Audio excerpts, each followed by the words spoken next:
For starters, 2.5 million Americans now have a severe gambling problem. This shit is literally everywhere now. Like, what was causing the Supreme Court to not allow it, and then what made them actually just say, fuck it, just let them gamble? I wonder what the ratio is between Americans that invest and Americans that gamble. Think that you could play it and actually come out profitable. Just go fucking put your money in an ETF. Oh. When will the next recession start? Is Earth flat? Will the big JC come back before GTA 6? Will Elon send Kai Cenat to space? Yo, check! For centuries, man has toiled over these and other real questions. But recently, man's become a total moron about spending money on them. You've already heard about this. Gambling has taken over. What is there? Winning one, I'm winner! Holy bank balance! Oh my goodness! I won the jackpot! I won! I don't know about you guys, chat, but I'm locked in. That one got me excited, that intro. According to one estimate, there's now a quarter of us gambling every single day here in the US. Wow, a quarter of Americans gamble online daily? Daily? I wonder what the ratio is between Americans that invest and Americans that gamble. I'm sure it's like 2-3x more Americans gamble, which is a serious problem. We're at the point now where hundreds of billions of dollars are wagered every year, and the consequences of all this, turns out, aren't that pretty. The worst epidemic of addiction that the world has ever seen. FanDuel is a portal to hell, and they're screwing an entire generation of young men. My son just asked me like a month ago, was like, hey, can I get like $100 to bet on sports? No. It's like, what? For starters, 2.5 million Americans now have a severe gambling problem, and there's a couple million more that are teetering on the edge. In states where sports betting has been legalized, bankruptcies have shot up by about a third. And that's not all.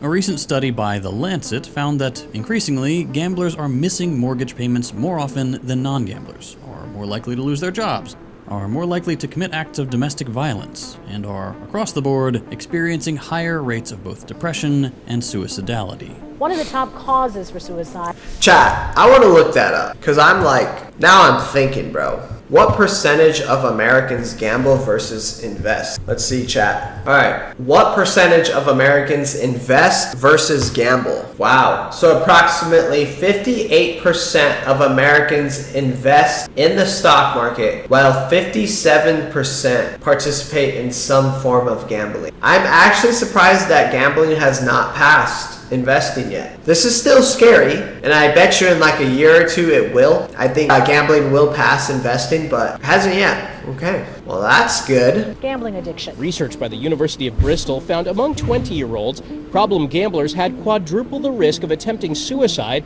compared to people who don't gamble.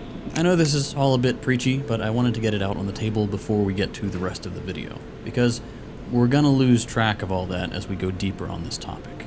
Gambling can be really devastating, and the more it becomes popular, the more people are affected by that.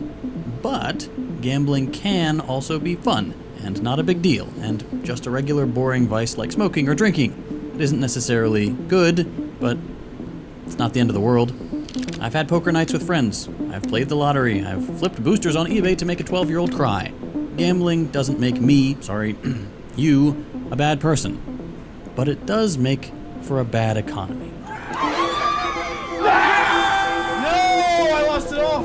We are a country with a gambling problem. And this video isn't going to be about whether or not you should gamble. I don't care. This video is not about gamblers. It's about the gambling industry and the money and power. Bro, pretty soon we're gonna be like the Chinese, just fiending for a casino. Actually, I'm sure a lot of us already are. But them Asians, bro, they love their gambling. Power that's been expended to make sure that you gamble. And more importantly, that you lose. Anytime anyone said the word bet, something came over me. I just have to bet. I couldn't help myself. Woohoo! Jackpot! This all started about 8 years ago.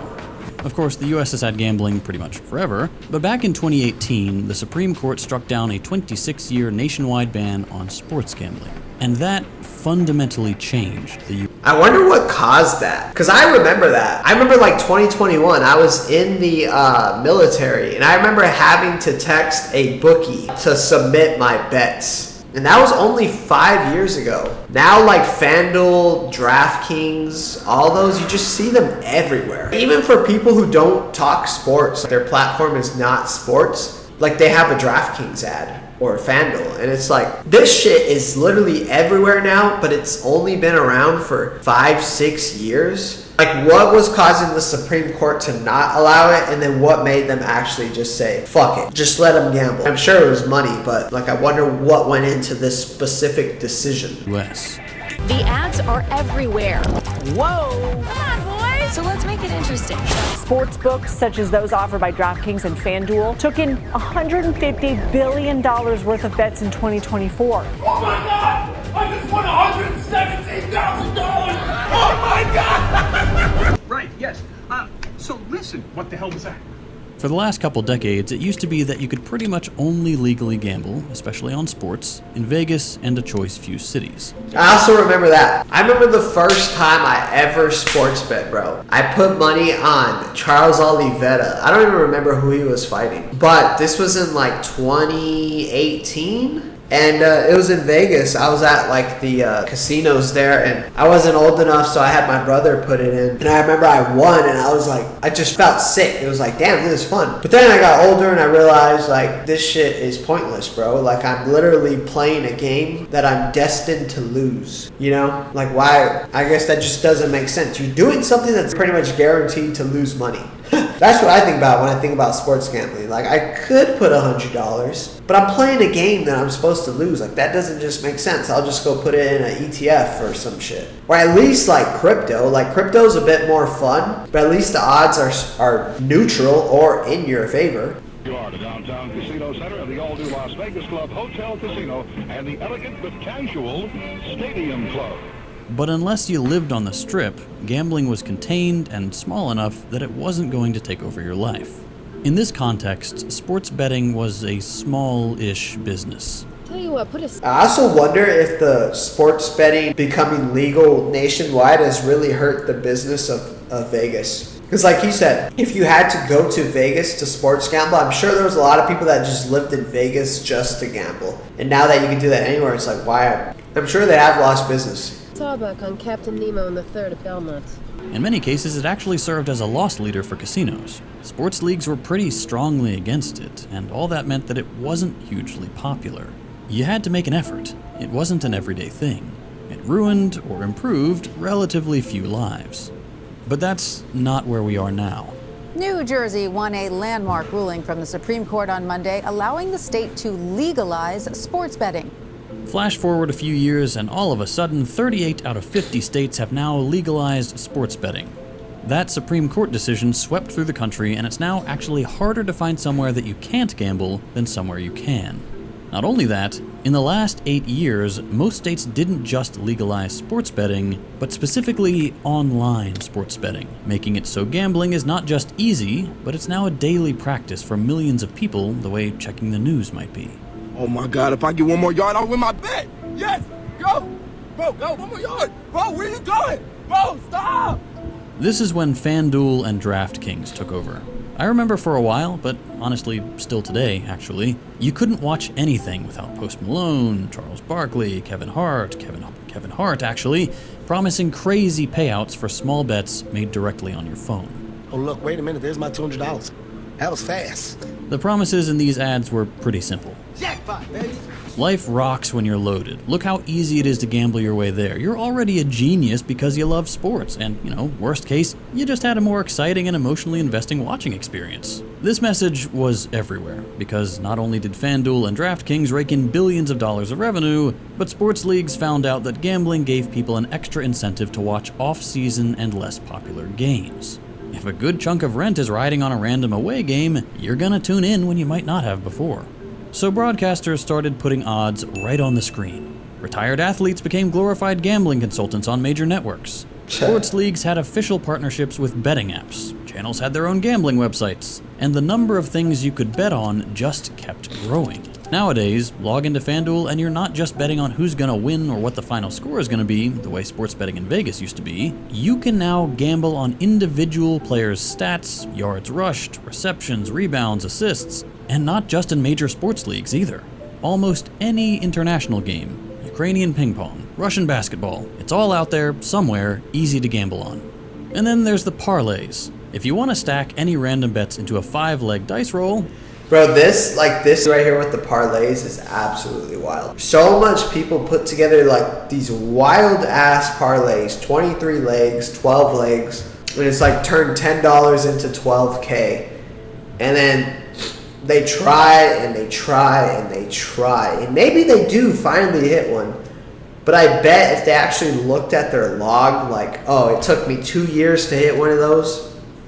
Okay, I made $12K, but since in these 2 years I've lost $15K, you know, and then the cycle just restarts on them going down the rabbit hole trying to chase another. Like it's sad, bro. It's a problem. You can. The margins are horrible. They give the house an enormous edge, but if it hits, $5 got you 300, and that is incredibly appealing. The advent of sports betting has been paradigm shifting for government tax revenue, sports broadcasting, and sports watching, and it's had some pretty bad consequences. And not just all the things we've already addressed. Since 2018, we've seen players and coaches rigging games for sports bet payouts. Allegedly. Fans have also been harassing players when their bets don't hit, which is new. And it's almost certainly the biggest single cause behind our national gambling problems. Like with the bankruptcies, it's in the states where sports betting took off that the greatest increase in Google searches for help with gambling addiction also went up. But I'm not gonna lie, we're sort of breezing through this because, for how bad sports gambling has become, I think we're all roughly aware of it, right? You probably have personal experience with these apps either goading you into betting more with free money after a string of bad luck, or kicking you off and limiting your bets when you do too well. Sports betting is the very visible tip of this iceberg. Yes, but that's what's insane, bro. Like, you're playing a game where you're designed to lose, but if somehow you actually beat the industry and you start to make money, they'll just kick you out. Like, in what world does it make sense to sports gamble? Like, I'm not talking about just for fun, you know, here and there, but like, if you're seriously trying to sports bet, like you do it daily because you think it could be an income stream for you, bad news, bro. That shit is not happening. Because even if you start to make money, they'll just kick you out, bro. Like, they don't want anyone who's actually winning. And the casinos are the same way. Like, it's a very odd game to think that you could play it and actually come out profitable. Just go fucking put your money in an ETF, bro. It's not as fun, but it will make you money, you know? It's like crazy. You can fathom that. Since sports betting took off, there's been a gold rush on monetizing gambling addictions now that they're so widespread. More and more companies are now in the business of finding whatever brain rot, moonshot, crackpot bet is going to bring the most desperate gamblers in. We all know a friend who struggles with online gambling. A friend who's on the verge of losing everything. His house, his family, his entire life. And now you can bet on exactly how he'll lose. And in the casino-style game world, that effort is epitomized by companies like Stake. They're the ones behind that 6-7 game, and for the past few years, they've become... Bro, this is hilarious. Like, I've never been on Stake. I'm gonna just go on Stake after this and just look at how how some of these games are, because that's wild. I wonder if the people that own Stake are just like every day collecting their checks. Look at all these fucking idiots. We're getting rich, baby. We're getting rich. They have to be, bro. They have to just be pulling in insane amounts of money. I know when Kick was giving out those fat ass deals, multi-million dollars to streamers, a lot of that was off of gambling money. So, I mean, they just have endless amounts of money. The main reference in online casinos. Slots, Plinko. The platform has like 4,000 ways to gamble. And the reason you've probably already heard of them before is because the company has spent years now getting mainstream attention. Most notably by paying streamers and Drake, cheers to each and every one of you, millions of dollars to gamble the company's money on stream for their audiences of... Bro, that shit is sad though. If you're a streamer that just sits and gambles money they know is not your money, and you're just fooling your audience, your public, into going to gamble, bro, that's just foul, bro. Honestly, I think gambling, like OF girls get all these bad reps for what they do. At least they're not deceiving the men that are paying them. The men are choosing to pay them. They want to pay them. Whereas if you're acting like you're winning money on some shit that's 100% false, that is so much worse than gambling, bro. in my opinion. And why the fuck why can like the UFC put Stake or FanDuel on the ring, or any big corporation with kids watching and shit? Why can they all advertise gambling, but you can't advertise OF or something like that? It's just as bad, bro. Mostly children. These sponsored streams often feature huge stakes, multi-million-dollar wins, and truly degenerate, glassy-eyed gambling by millionaires who don't have to worry about losing either their own or their sponsors' money. This all gives a pretty skewed idea of how fun or risky gambling is. And what's worse, all these streamers aren't just purely endorsing gambling as if it was another ad read. According to a recent article in the New York Times, while big streamers popularized online gambling, there's a whole ecosystem of smaller creators who are sponsored by gambling sites and depend on affiliate link and referral code signups to get paid. So even though every gambling stream starts with them telling their audience not to gamble, that they're going to lose, that you shouldn't do it if you're not 21, the next 6 hours of non-stop slot slop is there to get signups. And there's good evidence that this strategy has paid off. According to data shared with Forbes, Stake made $4.7 billion in revenue in 2024, more than what MGM made at all of its Vegas locations combined. But Stake still has a bit of a reputation problem. It's popular, but its association with the alt-right through its streaming platform Kick doesn't give it the best name. But then there's the world of prediction markets. We've already sort of touched on them in this video. It's the Kalshis and the Polymarkets, places online where this logic has been taken a step further, and you can take bets on truly anything from sports to politics to general pop culture events. The Oscar goes to one battle after another. Just like Stake, these guys are becoming huge economic players. $1 billion gets traded on Kalshi a week these days. Wow. And a few months ago, their valuation went up to $11 billion, while Polymarkets is now at $12 billion. Plus, they have a partnership with the New York Stock Exchange. Like with Stake, these companies have gotten to where they are by riding the sports betting wave and being promoted on streams. But unlike the sports betting industry, which is legally shitty most of the time, these guys have gotten to where they are by exploiting legal loopholes. Most of the gambling on Stake.com, for example, is illegal in the US. To get around this, Stake is technically based out of Curacao and has a US-specific website, Stake.us, which is aggressively pared down and more compliant with US law. But people aren't using Stake.us.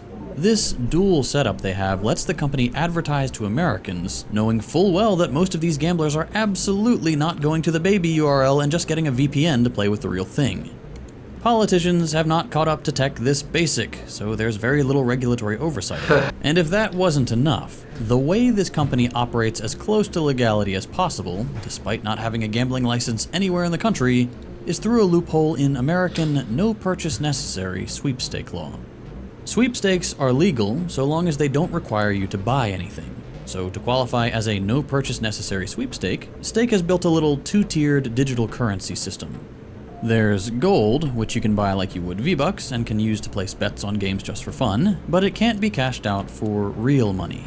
But then there's Stake Cash, which comes free as a quote-unquote bonus with any purchase of gold. But unlike gold, Stake Cash can be exchanged for real cash or crypto. Because you can't purchase it directly, even though you basically did, it's technically a free entry and not breaking the law. Kalshi and Polymarket are running a similar racket. Even though no one would call betting on what Ariana Grande says on Fallon anything but straight up gambling, a very slopified kind at that, these companies and their CEOs are adamant that they are doing something else entirely. They call their services prediction markets. These guys argue that because they've got no stake in the outcome of any given bet, they're more like the stock exchange than a casino or a bookie. They just take a quick fee, no big deal. More, they argue that prediction markets are different from gambling because they're really there to provide us with more information about future events, like a poll, just more accurate somehow. This little workaround has let the company expand across the US, even though, as we already saw, the bread and butter of companies like Kalshi is the same thing that everyone else is doing: sports betting. They are selling the same product. Get rich quick, making a better bet than some poor sucker. It's like crypto and NFTs. Con men keep telling everyone it has all these great applications, and it's gonna solve fiat currency and fix the art world, and change everything forever, and then in real life, all anyone does with it is buy low and sell high, or try to at least. Because those same con men are perpetually running rug pulls on retail traders getting in with the hope of a... He's shitting on crypto. I still like crypto. Specifically Bitcoin though. All I buy is Bitcoin. The other shit, there's a lot of similar type gambling-esque things like with the meme coins, but those are just idiotic. Like, don't ever touch those shits, chat, because you're gonna fucking lose money. And then you watch some dude like Brian Jung who acts like he's making money, but really it's just insider info that he has. Like, shit, he got me, bro. I lost a lot of money with crypto, but as I've gotten older, Bitcoin only and ETFs. Lucky investment. And look at that. Crypto is the second biggest category on these things, at least for now.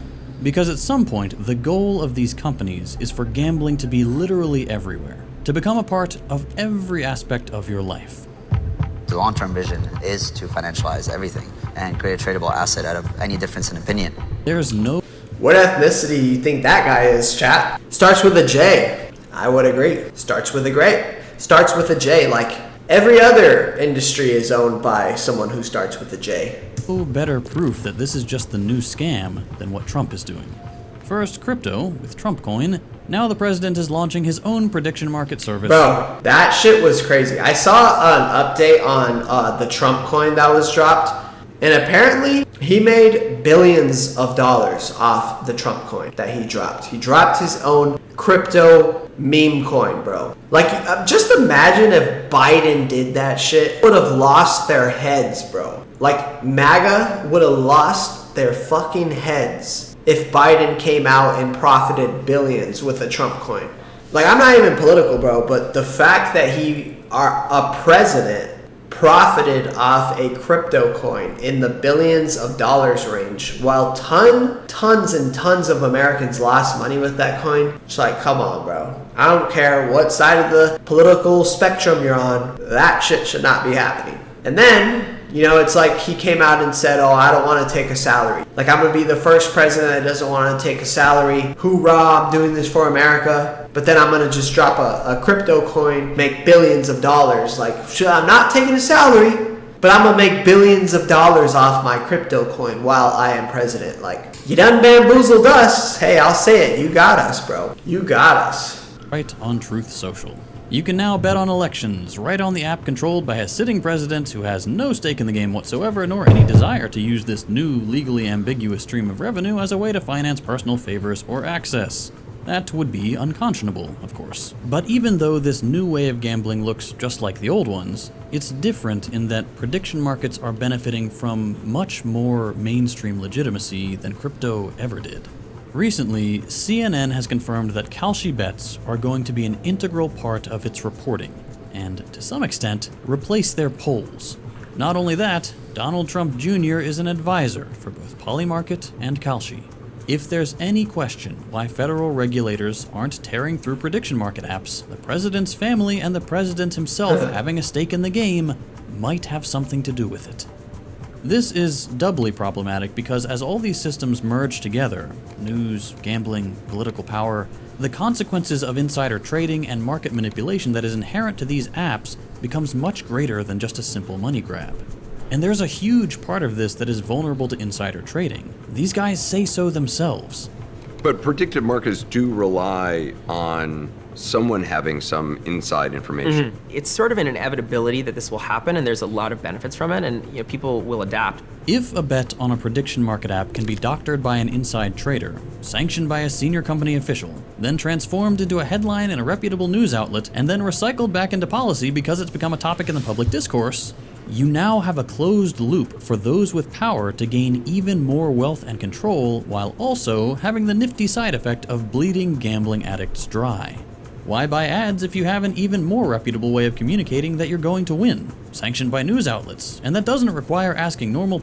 That's so wild with these prediction markets. Like, bro, it has to be... Politicians and people in power have to literally be foaming at the mouth right now, sobbing, just not sobbing, but they just have to be so excited with prediction markets emerging, because it's like, of course there's insider trading with stocks and sports and stuff, but it's a little bit harder. You have to hide it, you know? But with these prediction markets, like anyone could have insider info, because you could literally bet on any topic. So if you have any information, you could just go and hammer that bet. Thousands and thousands, millions of dollars. And it's like, I'm sure these politicians are like rubbing their hands like, fuck yeah, we're gonna make so much money. Because they are. I'm not gonna lie, chat.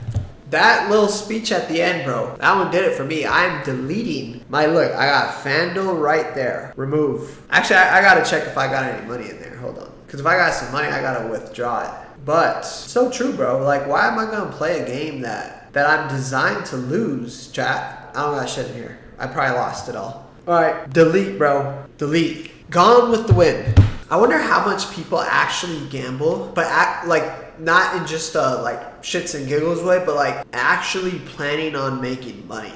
I wonder what percentage of gamblers are actually thinking that they can see success with it. Because that shit is, honestly, it's never going to happen, bro. Unless you can build a platform where you're getting sponsored by these companies or affiliate links, or maybe you start a Discord and you're acting like you're selling picks, you're profitable when you're actually not, you just know how to fool people. Like Goat Vic or someone like that acts like he makes money when really he's just making thousands and thousands of dollars every month because he has a bunch of people that he's fooled, acting like his money came from gambling when really he has 10,000 people paying him $100 a month. Unless you could go that route, bro, and just sell your fucking soul or some shit. No, I'm just kidding. But, you know, you really kind of gotta, at the end of the day, if you're taking gambling deals or you have a gambling Discord, you're fucking people, bro. That's just what it is. You're promoting something that's gonna cause people to lose money. Not saying I wouldn't do it, but that's what it is. That was such a good video, though. Second thought. And like he said, I wonder how much of these people